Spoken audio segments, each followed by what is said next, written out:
before the moonwalk, before the white glove that became the single most recognized piece of clothing in the history of human culture, before the videos that rewrote what was possible, before the concerts that filled stadiums on 6 continents, before the name that every single human being on this planet learned to say before they learned almost anything else about the world they had been born into, there was a child, an ordinary child, a small child, a child sitting in a tiny house on a street with a name almost too ironic to believe, Jackson Street, in a steel town called Gary, in the state of Indiana, watching other children play outside through a window he could not open. And that child had a dream, but the dream was never his. What you are about to hear is not a tribute. It is not an obituary. It is not the story they told you in the headlines, the one they packaged and sold and consumed and eventually discarded the way the world discards everything it has finished using. What you are about to hear is the actual story, the one underneath, the one that requires a certain kind of honesty to tell and a certain kind of courage to sit with.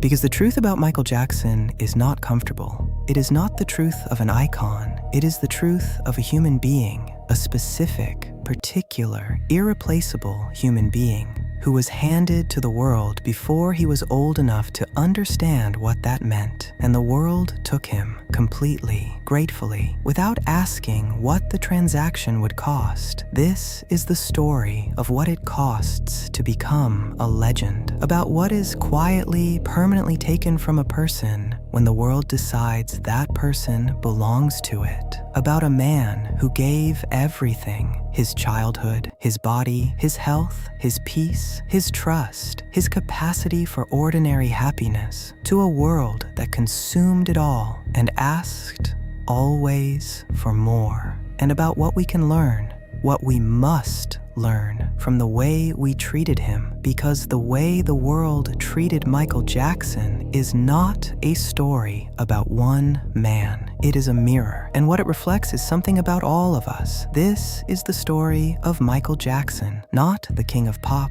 the human being, and it begins the way all the most important stories begin, with a child who deserved better.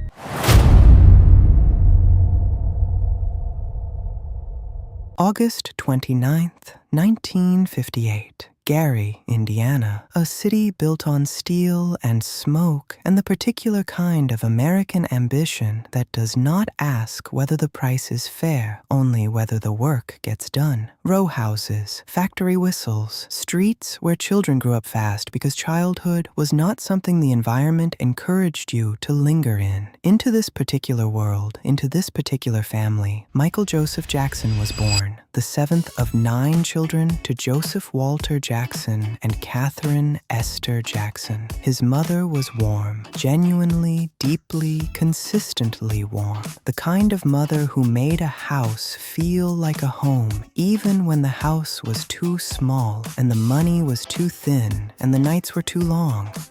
His father was a different story. Joseph Jackson was a man who had dreams once. He had played guitar in a local rhythm and blues band. He had imagined something beyond the steel mills, a life in music, a name that people recognized, a sense that his time on Earth had amounted to something extraordinary. The world said no. And when the world says no to a man like Joseph Jackson, he does not grieve and move on. He reorganizes. He looks at what he has available, and what he had available was children, 9 of them, several of them extraordinarily talented. One of them, the 7th, the quiet one, the one with the voice that seemed to belong to someone decades older. Capable of something Joseph Jackson had never been capable of. And so it began. Michael was 6 years old when the rehearsal started. 6. Every afternoon, every weekend, hour after hour in the living room of a 2-bedroom house that held 11 people, singing the same notes, executing the same steps, reaching for a perfection that the music industry demanded and Joseph Jackson enforced, with a belt in his hand. This is not a metaphor. this is not an exaggeration for dramatic effect. A belt in his hand while his children performed. Years later, in the careful, measured way of someone who has decided to finally tell the truth but is still afraid of something. Michael described those rehearsals. He described his father sitting in a chair across the room, watching, the belt across his knees, the silence that meant he was assessing. "If you didn't do it right," Michael said, "he would tear you up." He described being so frightened of his own father that seeing Joseph Jackson walk into a room made him physically ill, nausea, from the sight of his own father. Stop for a moment and let that land. Because here is what I need you to understand. That is not discipline. That is not tough love. That is not the hard approach that produces strong people. That is a child learning that the person who is supposed to be his safe place is the most dangerous place in his world. And when a child learns that lesson, when love and fear become so deeply intertwined that one is indistinguishable from the other, that does not leave. It stays, it grows, it shapes every relationship that person will ever have, every moment of success, every experience of praise, every time someone says, "I love you," or "You are enough," or "You can rest now." Because somewhere underneath every one of those moments, the child who watched his father through a window is still waiting for the belt. The Jackson 5 rose with extraordinary speed, local talent competitions first, where they did not simply win, but dismantled the competition with a precision that silenced rooms. Then regional recognition, then a recording contract with Motown Records, then national television. The Ed Sullivan Show, American Bandstand, screens in living rooms across the country, showing this small boy with this enormous voice, and the country fell completely in love. By the time Michael Jackson was 11 years old, he was the lead voice of a group that would become one of the most successful in the history of popular music. I Want You Back, ABC, The Love You Save, number one, number one, number one. And behind every number one, a rehearsal. Behind every rehearsal, a man with a belt. Behind every perfect performance, a child who had learned the most dangerous lesson a child can learn. That love is conditional, that safety must be earned, that the only time you are truly okay is when you are performing well enough for the person watching you. And here is where I need to speak directly to you, because this is not just Michael Jackson's story. How many of you grew up in a home where love felt like something you had to earn? Where approval was a thing to be won through performance, through grades, through behavior, through being quiet enough or successful enough, or enough of whatever the people around you needed you to be? How many of you are still performing, still working 70-hour weeks, not because you love the work, but because some part of you is still afraid?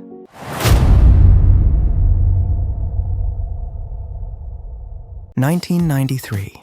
Michael Jackson is 35 years old. He is at the absolute peak of everything he has ever built. The most recognized human being alive on Earth. A statement that is not hyperbole, but a documented, measurable, verifiable fact. More famous than any politician. More famous than any religious figure. More famous than anyone alive. And arguably more famous than anyone who had ever lived. And then, in the way that only the very highest things can fall, because only the very highest things have far enough to fall, everything collapsed at once. Jordan Chandler was 13 years old. His father, Evan Chandler, was a dentist in Los Angeles, a man who had, in a recorded conversation that would later become part of the public record, spoken with remarkable candor about his intentions. "If I go through with this," Evan Chandler said to a family friend, "I will get everything I want, and Michael's career will be over." This conversation happened before any formal accusation was made. It is part of the documented record. It is not disputed. And yet, when the accusation came, the world did not pause to consider the context. It did not stop to ask whether the accusation had been preceded by a conversation about what someone stood to gain. It simply decided, because that is what the court of public opinion does. It does not deliberate. It does not weigh evidence. It does not extend the presumption of innocence that every justice system in the developed world is built upon. It decides, quickly, loudly, often irrevocably.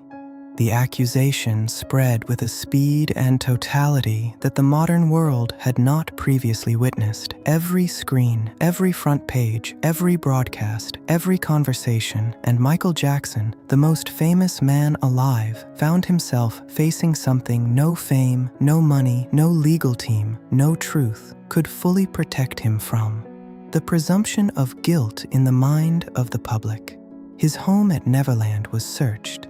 His body, his actual physical body, was subjected to a forensic examination in which investigators photographed him intimately, in clinical detail, to be compared against descriptions provided by his accuser. In an interview years later, sitting very still, speaking very quietly, Michael described this experience.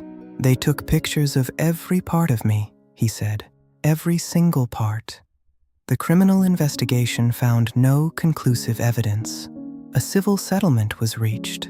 Michael's legal team stated that it was a practical decision, that continuing to fight a civil case simultaneously with a criminal investigation while trying to maintain any semblance of a life was simply not survivable. It was not an admission of guilt, but it did not matter. The public had already decided, and here is where I need to speak directly to you, because this is where the story becomes not just about Michael Jackson, but about something all of us participate in. How many times have you decided something about someone completely with total certainty, based on what you read, what you heard, what someone told you, without ever once sitting across from that person, looking them in the eye, and asking them their version of the truth? How many people have you tried and convicted in the courtroom of your assumptions? How many relationships have ended? How many reputations have been permanently altered? How many lives have been quietly destroyed by the certainty of people who were not there? The court of public opinion is the most powerful court in the world. It has no appeals process. It has no burden of proof. Its sentences are permanent, and its reach is unlimited, and every single one of us sits on that jury every day.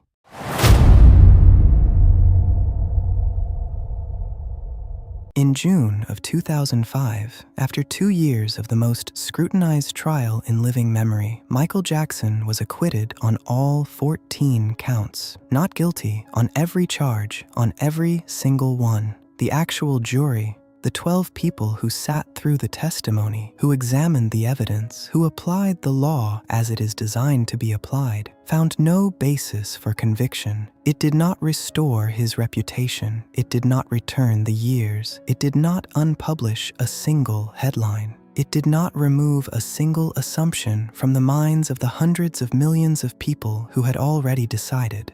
Michael Jackson retreated from public life. The depression that had been building since childhood, patient and vast and bottomless, became something darker. The medication increased, the isolation deepened, and somewhere inside the most famous house in the world, a man sat alone with the knowledge that he had spent his entire life giving the world everything, and the world had given him this in return. Ask yourself honestly, have you ever been accused of something you didn't do? Have you ever had your character described by someone who didn't know you, reduced, simplified, made into something you didn't recognize, and felt the absolute helplessness of having no way to reach the people who had already decided? That is what Michael Jackson lived for the last 16 years of his life, every single day.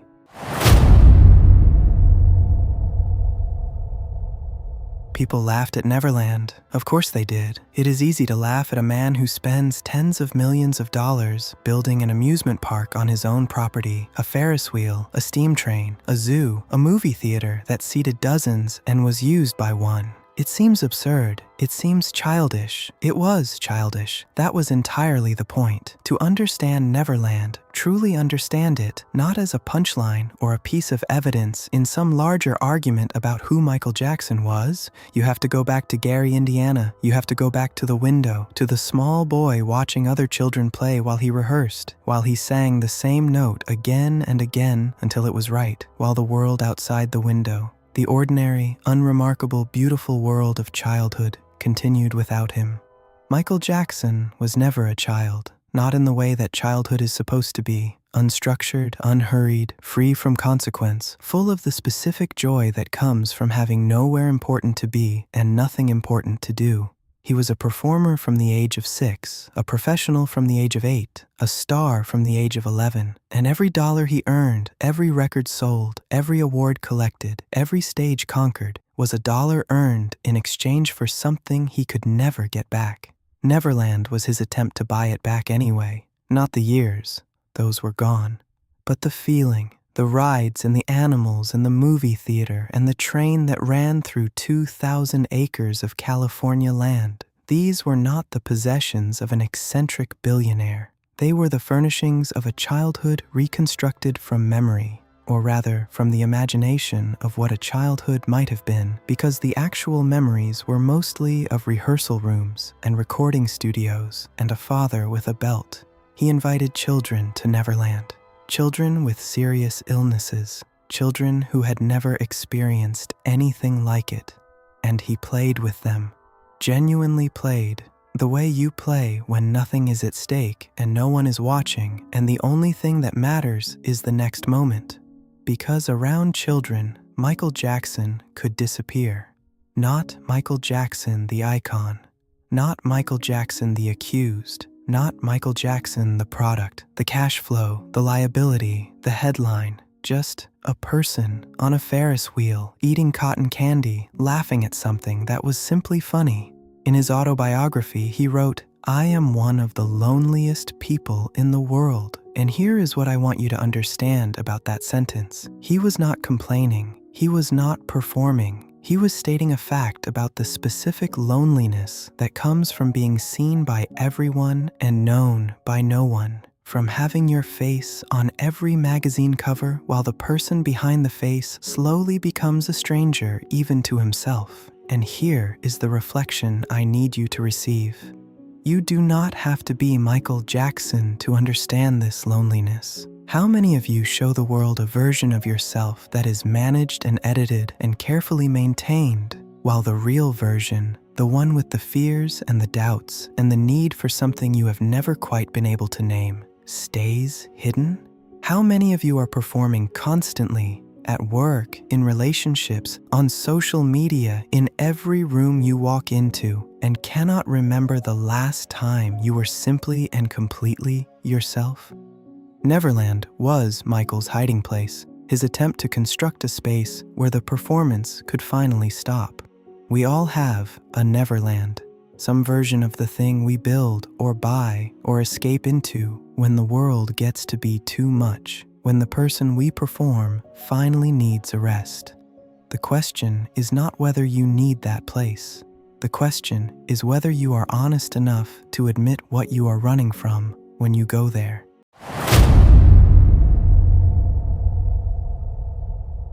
Try to imagine a specific kind of loneliness, not the loneliness of isolation, of empty rooms and silent phones and no one who calls. A different kind, the loneliness of the person who is never alone, who is surrounded always by people who want things from them, and who has slowly, painfully come to understand that none of those people actually see them. That is the loneliness that Michael Jackson lived in. Every day, for decades, He could not walk into a restaurant, could not drive through a neighborhood, could not stand at a window, could not exist in public in any ordinary way without the entire surrounding world reorganizing itself around his presence. Every interaction carried within it, like a stone in a shoe, the awareness that the other person was not responding to him. They were responding to the idea of him, to the name, to the face, to what proximity to that face might mean for them.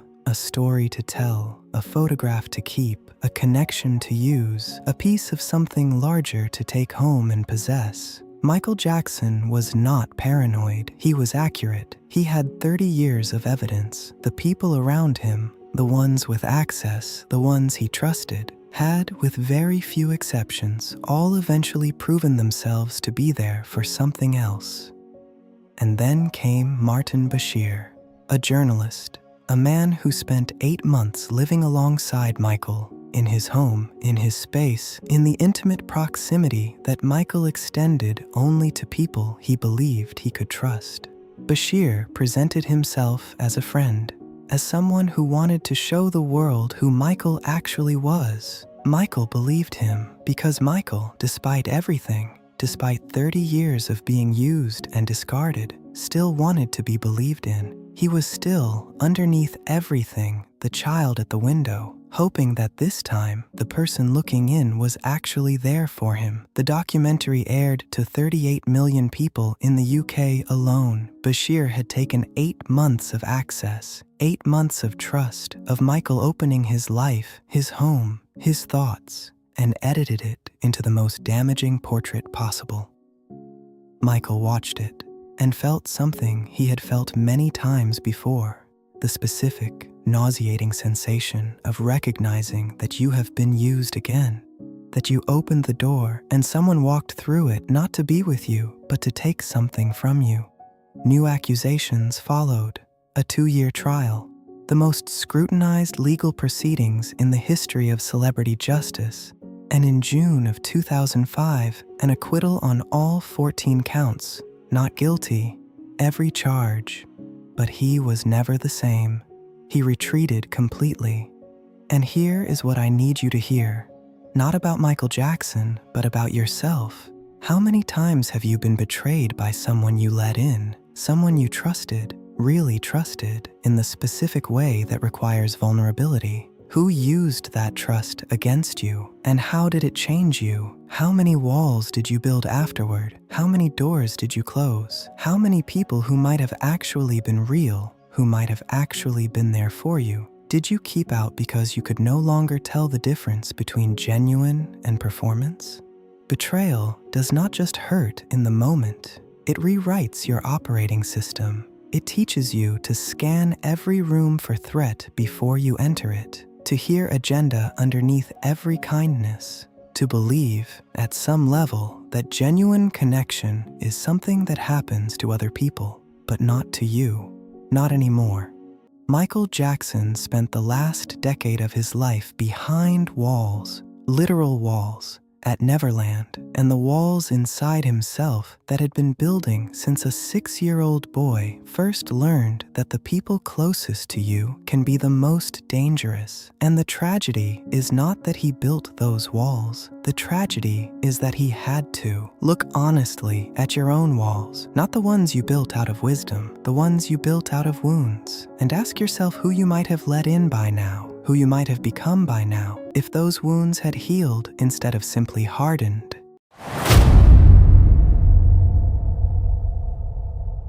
March 5th, 2009, a press conference at the O2 Arena in London.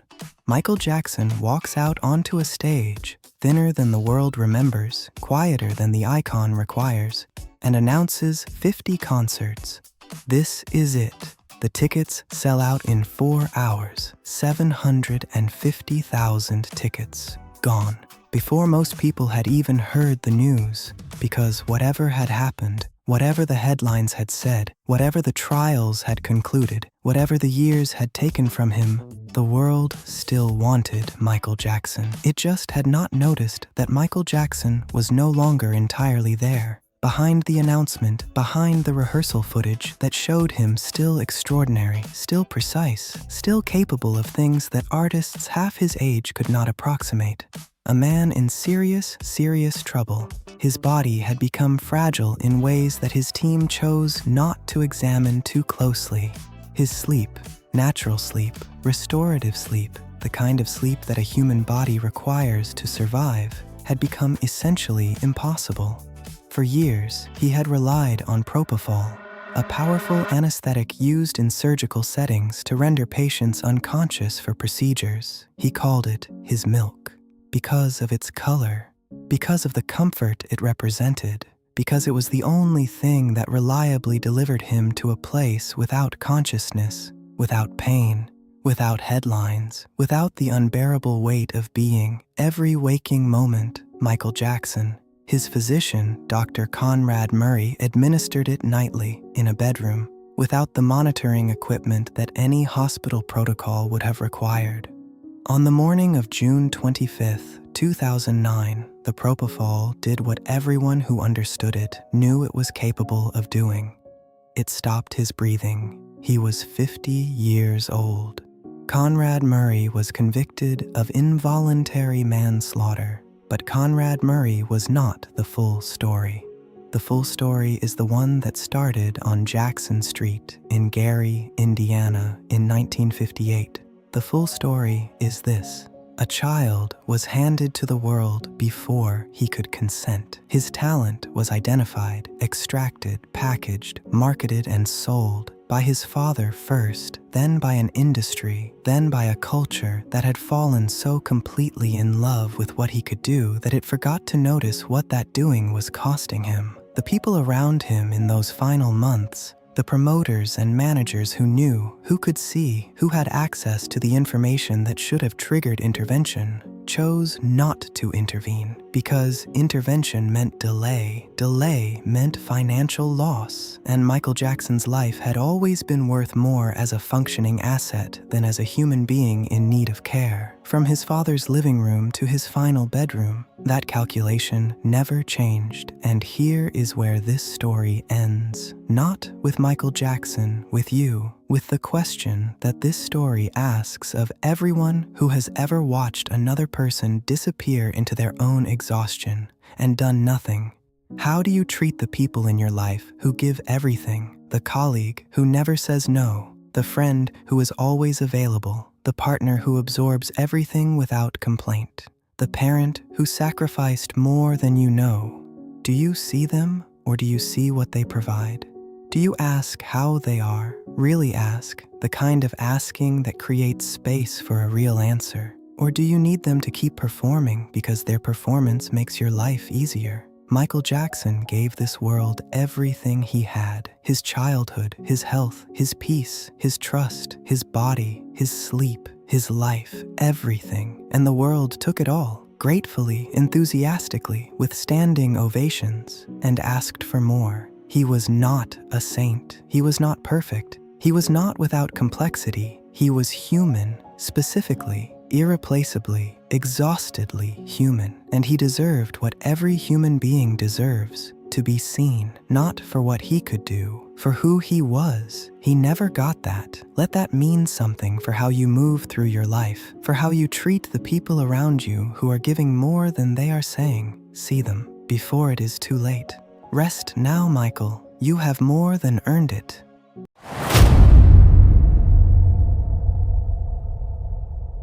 You just spent 30 minutes with the truth, not the truth they sold you, the real one. And if this story moved you, if something in Michael Jackson's life reflected something in yours, then you already know what comes next, because Monument Minds exists for exactly this. Every week, a new legend, a new story, a new mirror. These are not stories about famous people. These are stories about you, about the version of you that is still waiting, still holding back, still performing for an audience that may not deserve the show.